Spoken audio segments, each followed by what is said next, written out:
1등당만 모았는데 왜 더 많은 달걀이 생기지 않을까? 동물학 교수인 윌리엄 뮤어는 닭의 품종을 개량해서 더 많은 달걀을 얻고자 했다. 일단 9개의 닭장에 여러 마리의 암탉을 넣고 각각의 달걀 수를 셌다. 그렇게 각각의 닭장에서 가장 많은 알을 낳는 암탉을 선별해 하나의 번식장에 모았고 다시 알을 낳도록 했다. 그런데 예상치 못한 일이 일어났다. 알을 가장 많이 낳는 암탉만 선별하는 방식으로 몇 세대가 지나자 엄청나게 공격적인 새로운 품종이 생겨난 것이다. 이 암탉들은 깃털이 남아나질 않을 정도로 서로를 맹렬하게 공격했고 많은 닭들이 죽었다. 당연히 달걀 생산량은 곤두박질 쳤다. 한편 뮤어 교수는 이와 별도로 개체별이 아닌 단체별로 달걀의 수를 비교하는 실험도 함께 진행했다. 여러 닭장에서 생산되는 달걀의 수를 비교해 생산성이 가장 좋은 닭장의 모든 닭을 번식장으로 보냈다. 그렇게 몇 세대가 지났다. 이때 흥미로운 일이 생긴다. 모든 암탉이 깃털이 뜯기는 일 없이 건강하게 살아남은 것이다. 당연히 달걀 생산량은 160%로 치솟았다. 우리는 이 실험에서 두 가지 교훈을 얻을 수 있다. 첫째, 뮤어 교수는 정량적 수치만 측정해서 하나의 개체만 선별했다.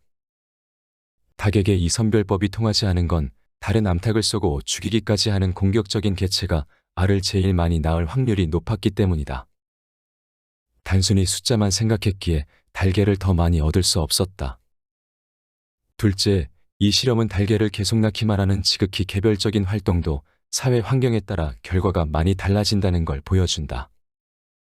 즉, 서로 핥히고 쓰고 결과만 측정하는 닭장은 창의성을 발휘하기는커녕 목표를 달성하기도 쉽지 않은 환경이었다. 긍정적이고 충성스러운 고객을 모으는 법.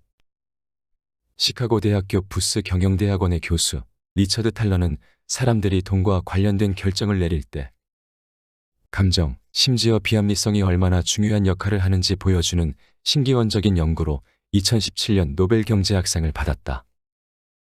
탈러의 연구는 또 다른 노벨 경제학상 수상자인 데니얼 카너먼이 시작한 폭넓은 지식인 운동의 일환이었다. 그의 책 생각에 관한 생각은 경제에서 이성과 감정의 상호작용에 관해 철저하게 기술하고 있다. 탈러와 그의 동료들은 상점에서 가격을 결정할 때 공정의 개념이 반드시 적용되어야만 하는지 등을 연구했다. 큰 폭풍이 왔을 때 눈삽의 적정 가격을 알아보는 연구도 있다. 수요와 공급의 수량적 분석에 기초한 미시경제학에서는 큰 눈이 내린 상황이라면 상점이 가격을 올려 수입을 늘려야 한다고 말한다. 하지만 고객과 장기적으로 신뢰를 쌓고 감정적 공감대를 형성하려면 가격을 올려서는 안 된다. 많은 소매상과 심지어 월마트나 홈디포 같은 대형 매장들도 큰 태풍이 부는 기간에는 상품들을 할인된 가격으로 제공해야 한다는 걸 알고 있다. 지역사회를 기반으로 한 호의적인 행동은 사람들에게 브랜드에 대해 따뜻하고 친절한 인상을 주고 추후에 판매량 증가로 이어지기도 한다. 2018년 탈러는 아메리칸 이코노믹 리뷰의 기사에서 정량적인 분석만으로는 사람들의 소비 결정을 알아내기 힘든 이유를 기술했다. 그는 자신의 오랜 친구가 품질 좋은 와인을 병당 약 $5에 여러 병을 구입한 이야기를 했다. 나중에 와인 가격은 20배쯤 올랐는데 같은 기간에 물가 상승을 앞지르는 가치였다. 하지만 그 친구는 와인을 팔지 않고 수집품으로 보관하며 특별한 날에만 꺼내서 맛을 즐겼다. 또 현재 가격인 $100에 더 사지도 않았다. $100의 사자니 자신의 상황과 동떨어진 무의미한 상품을 사는 나쁜 거래였고 팔아버리자니 소중한 트로피를 포기하는 엄청난 손실과 후회를 유발하기 때문이다. 숫자를 기반으로 한 미시경제학의 이론으로는 이런 평범한 상황조차 설명하지 못한다. 이를 적절하게 설명하려면 급진적이고 새로운 감정이 주도하는 행동경제학이 필요하다. 20세기 중반 경제학자들이 널리 이용한 합리적 욕구 추구라는 용어는 인간의 결정을 대부분 설명하지 못한다는 걸 계속 드러내고 있다. 사람들은 놀라울 만큼 사회적인 생물로 대인관계에 따른 욕구나 무의식, 종종 비합리적이고 감정적인 선택을 한다. 직장이나 평범한 인간관계에서 논리를 바탕으로 한 정량적인 추론을 적용하기에는 한계가 있으며 혼란을 준다. 무엇이 비행기를 추락시켰나? 2019년 4월 어느 춥고 습한 날, 시카고 필드 박물관 앞에 극명한 딜레마가 나타났다. 보잉사의 로고가 찍힌 우산을 들고 기업의 연례 주주총회에 참석하기 위해 줄을 선 투자자 무리를 향해 사미아 스투모의 얼굴이 그려진 현수막이 비에 젖은 채 걸려 있었다. 그녀는 에티오피아 에어라인 302편으로 운항한 보잉 737 맥스 8기가 추락하는 사고로 인해 사망한 피해자였다. 사미아의 삼촌인 타렉 밀러는 조카의 얼굴이 그려진 현수막을 들고 있었다. 사미아는 개인의 노력으로 사회를 변화시킬 수 있다고 생각하는 사람이었고 아프리카에서 의료활동이 필요한 사람을 돕던 공중보건 변호사였다. 수십 년 동안 보잉사는 항공기의 기준을 만든다는 자부심과 목적의식으로 뭉쳐진 기업의 전형이었다. 품질, 안전 유지까지 흠잡을 데가 없었다. 표어가 보잉이 아니면 타지 않는다였다. 하지만 이제 그 말은 아련한 추억과 같다. 737기는 보잉의 아이폰이었다. 가장 유명한 제품이었고 은행 잔고를 채워줬다. 하지만 보잉은 경쟁사인 유럽의 에어버스로부터 심한 압박을 느끼고 있었다. 두 회사는 민간 항공사 1위 자리를 놓고 항상 치열한 경쟁을 벌였다. 그런데 에어버스가 A320 네오의 출시를 발표했다. A320 시리즈는 보잉 737기의 라이벌 항공기로 이 둘은 단일 통로 여객기 시장을 양분하고 있었다. 보잉의 경영진은 처음에는 인내심과 시간을 갖고 더 좋은 항공기를 만들기로 했다. 앞으로 2, 3여 년 동안은 시장 점유율을 뺏기겠지만 더 새롭고 강력한 여객기를 만들기로 했다. 하지만 겨우 몇 달 뒤 보잉은 신형 여객기에 관한 생각을 뒤엎고 미봉책으로 꺼내들었다. 737기를 임시로 업그레이드해 맥스라는 명칭을 붙인 것이다. 기업 임원진이 계산해보니 대당 1억 달러나 되는 여객기의 판매를 2, 3년이나 줄이자니 손해가 너무 컸다. 그뿐만 아니라 그들이 놓치는 수십억 달러가 에어버스의 금고로 흘러 들어갈 것이 걱정되었다. 보잉사가 737기를 업그레이드해 맥스 라인으로 만든다는 결정을 발표하자 주가가 치솟았다. 맥스 기종의 주문이 5,000건 넘게 들어왔다. 심지어 일부 항공사는 맥스8의 향상된 성능을 고려해 새로운 항로를 추가하기도 했다.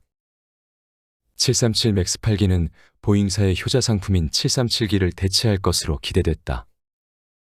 업계 전문가들은 이 여객기가 보잉사 연매출의 40%까지 차지할 것으로 추정했다. 보잉은 여기에 만족하지 않고 판매 금액을 낮추고자 무리하게 가격표를 책정했다. 일부 안전 기능을 제품 표준이 아닌 선택 사항으로 만들었던 것이다. 이건 여객선의 구명보트를 선택 사항으로 만든 꼴이었다.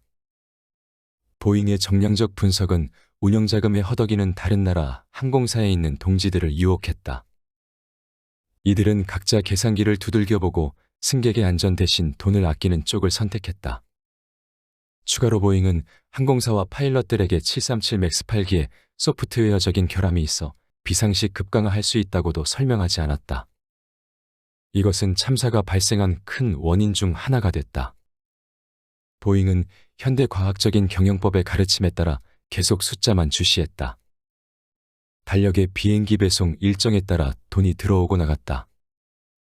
이 과정에서 관리자들은 그들이 감수하고 있는 위험의 인적 요소와 인적 비용을 무시했다.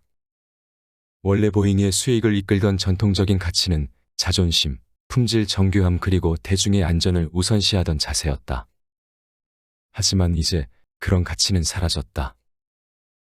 주주의 가치를 최우선으로 여겼고 이런 근시안적인 경영은 직원들을 공경에 빠뜨렸다. 그리고 수백 명을 죽일 제트기를 시장에 내놓도록 만들었다. 항공기 제작사가 안전규정을 무시하고 하늘에서 추락하는 비행기를 만드는 일이 그렇게 일어나 버렸다. 회사가 당장 수익을 올리는 일에 몰두하느라 경직되면 공감 능력이 사라지면서 여러 실수가 발생하기 마련이다.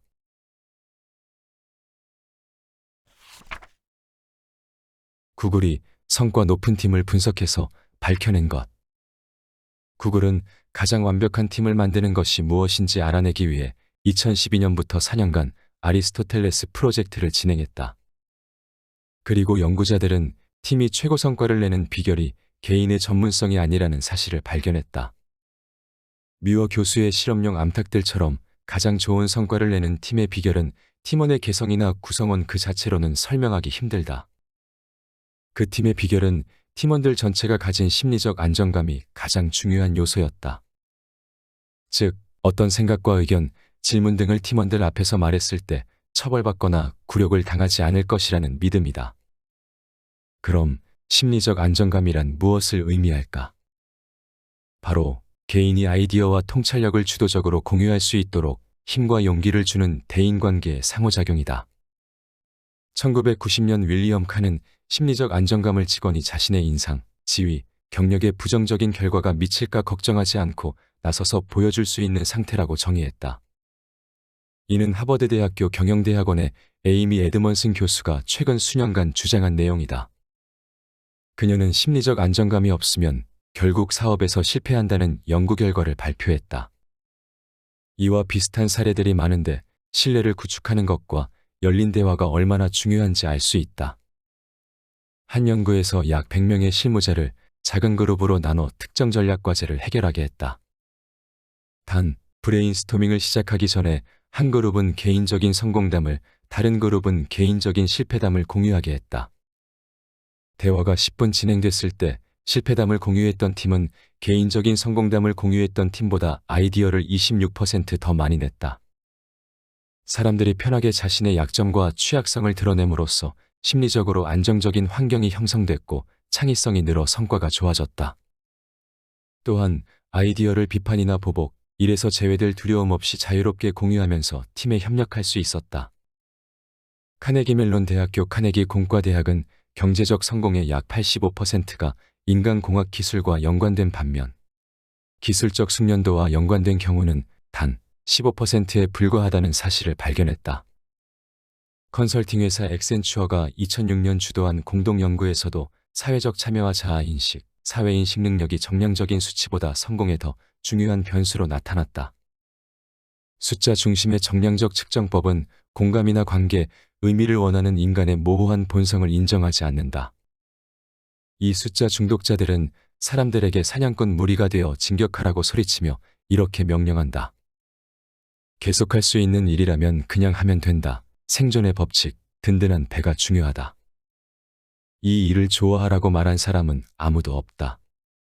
열심히 하라고 말한 사람도 없다. 그냥 숫자만 찍어내면 된다. 이 말은 헤지펀드 매니저에게도 아마존의 창고 직원에게도 모두 적용된다.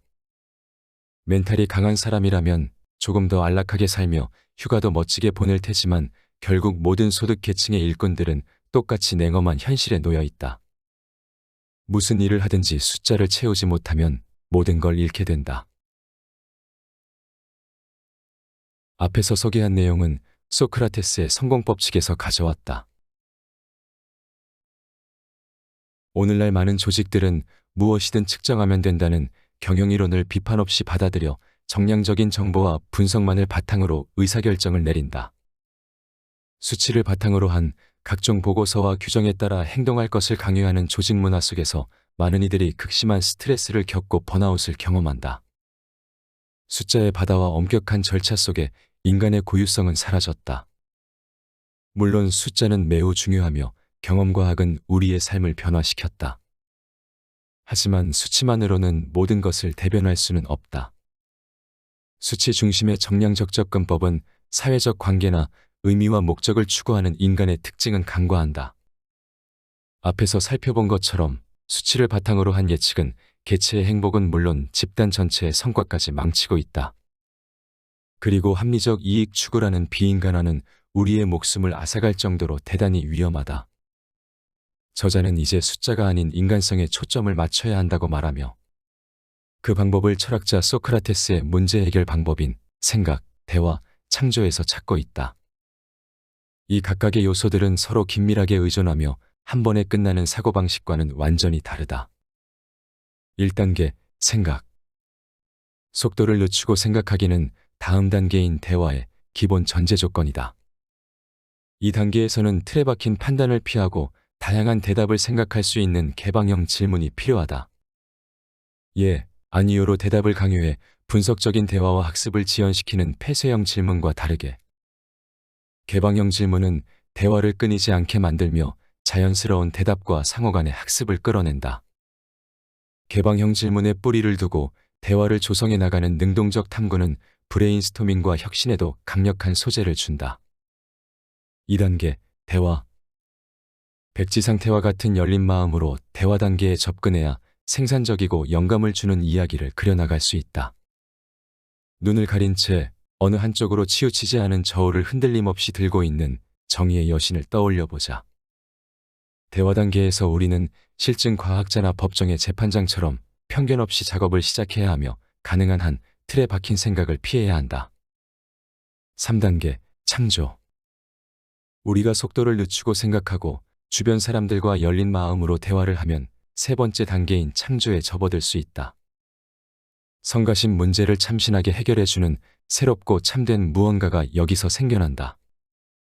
이렇게 단순하지만 압도적인 그 방법을 통해 우리 스스로가 일터의 소크라테스가 되어야 한다.